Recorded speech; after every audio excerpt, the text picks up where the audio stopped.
Jennifer Lopez is back with a new film, and after a very busy year, which I can't believe she snuck a film in there, after everything that she's done thus far, we're here to talk about it.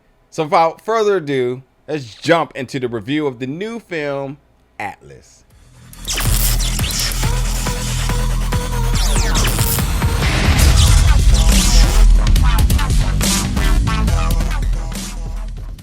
What's up, everybody, and welcome back to the channel today for another review. And today we're going to be reviewing the new film Atlas, which is coming to Netflix May 24th. So the new film Atlas, Jennifer Lopez's newest project coming to Netflix. This comes just a year from her previous film on Netflix, The Mother, which was a pretty solid film. But for everything Jennifer has done this year thus far, put out new music, a documentary, and other projects involving the music, I was very surprised that she was able to sneak in another film. And typically I don't watch trailers, but this one snuck up on me and I saw it and I said, Jennifer Lopez in a mobile suit. I can get behind that, or at least I'm intrigued. And then it also stars Sterling K. Brown, who doesn't love the guy, and then Simu Liu, who has had a very fantastic last few years, including recently on Barbie as Ken. So the three of them as your stars was definitely intriguing. To the point that I started to wonder, well, what does a film look like with the three of them? It's an interesting dynamic, possibly. Who will be the good guy? Who will be the bad guy? What does this look like? But ultimately, the film was much longer than it needed to be. The film was about 2 hours, and the film definitely doesn't give you anything you haven't seen before. In fact, this film is a good combination of a good amount of influence from Terminator to the T and Pacific Rim. So, they borrow inspiration from the two of those films and come together and give you this film that comes to Netflix that I don't know if it will look better on the big screen or not, but certainly there's a lot of CGI, which at times the CGI doesn't look good, and then there's times where it does look good, but the times it doesn't look good can completely take you out of the film.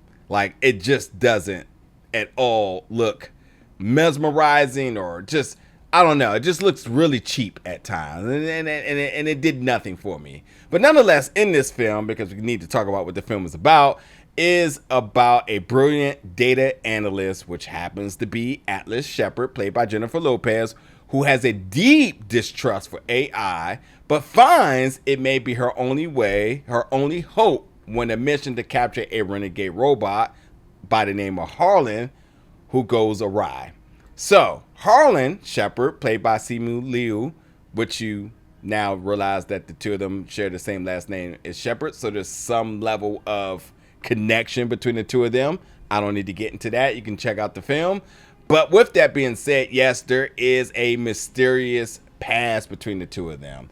So, the thing with this film being futuristic and AI continually to be a threat, Atlas is a person who isn't so trusting. She isn't going down the normal protocols that everybody else is in terms of their relationship with AI, but yet she happens to be one of the most brilliant people when it comes down to the study of AI because of her mother, who was a well-renowned data analyst or scientist or whatever her title was itself. So her being sort of just that legacy shepherd, she comes in and people respect her. She's also carved her own path as well too, but nonetheless, she just does not trust AI. Meanwhile, Harlan, this robot, this AI android. Well, it's definitely a robot. It's not android. But he has his own mission, because his whole mission is basically, which, tell me if you haven't heard this before, but he's trying to save humanity from destroying himself to create a better future, which means that in order to save humanity for himself, that means he's going to have to get rid of some of them. So there's that. But I can't express enough. Much like Terminator, the threat is AI. Terminator, they wanted to avoid Judgment Day. Seems like that Harlan is trying to create his own. And then Pacific Rim, because when it comes down to these mobile suits, how you connect with them through a neurological connection. Instead of it being two people, it's you and the AI function that is installed into it. So I don't know, man. Listen, if you've seen those films, you put those together, you sort of get this. But like, as I said, this film is much longer than it needs to be.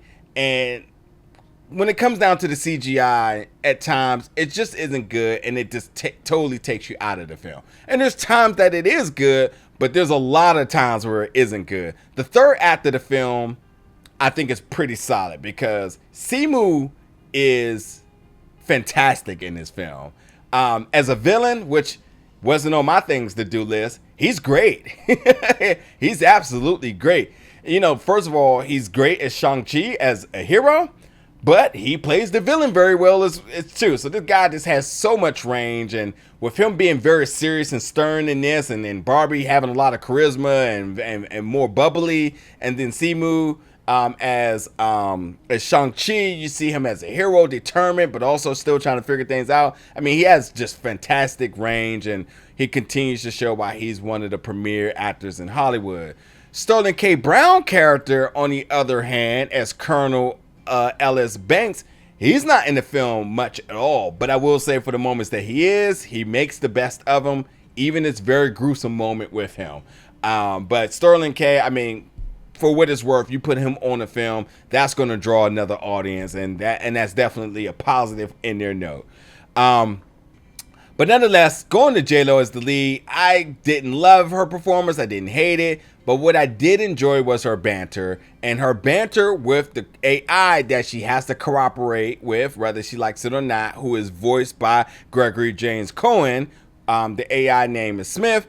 I gotta say, Gregory and Jennifer has really good moments with each other because of her very sarcastic but yet witty personality, where you tend to see J-Lo in that. You don't see Alex, you see J-Lo, and I'm not mad at that at all because I think that sort of that banter that she has always proven to be beneficial to the role she takes. So I did enjoy the sarcasm behind her, the wittiness, you know, the mild, dry humor at times. And I think Gregory complements her very well with Smith. So I did think the script between the two of them, when it comes down to the dialogue, was definitely worth listening to or watching, whatever you want to call it here.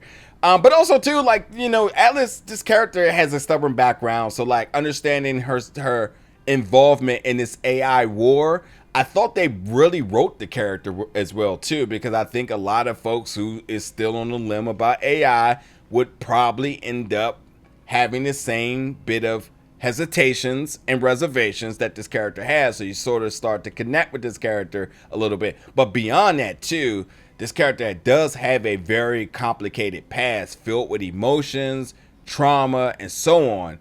And I think Jennifer does a really good job in bringing those emotions to life, because when she goes through pain, you feel it. Through sorrow, you feel it. And all of it. So with that being said, like, listen, the actors did what they were supposed to do. I thought the script was decent. The special effects definitely could have been better. In terms of the plot itself, you pretty much have seen this before, as again, it borrows inspirations from Terminator and Pacific Rim. And then ultimately, the third act really does some really good things because Simu is fantastic. You know, he's going to bring amazing stunt work and good fight choreography, and they sneak that in there in a way that I didn't think we would, because I'll just leave it alone.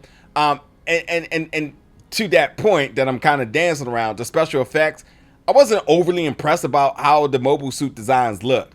I thought this was in the future, things would probably look a lot better, a lot more clean, but it feels very much like we haven't moved time at all. The designs are very much the same as we've seen in previous other films and time. So like, I think, you know, as we progress as humanity into the future, I would think that the films and the designs and the periods that we're referencing, or the years that we're referencing, would also progress as well too. This one very much is like as if you had seen the same design. Hell, I'll just go throw it out there. It felt like we were sharing a universe with Pacific Rim. And that film came out, I don't know how many years ago, but it felt like we're sharing that same universe and no time had passed. So, I hope they're not trying to set up for another one, because I don't think I would be totally on board for it.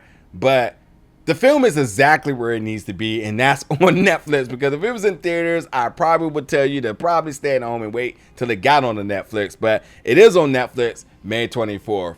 The film, very meh for me. That's why I put that there. But check it out if you do dare. Atlas coming to Netflix May 24th. Once you do, folks, jump in the comments, let me know your thoughts about it. And as always, stick around for more reviews here at Big Old Belt Media very soon. Thank you for watching.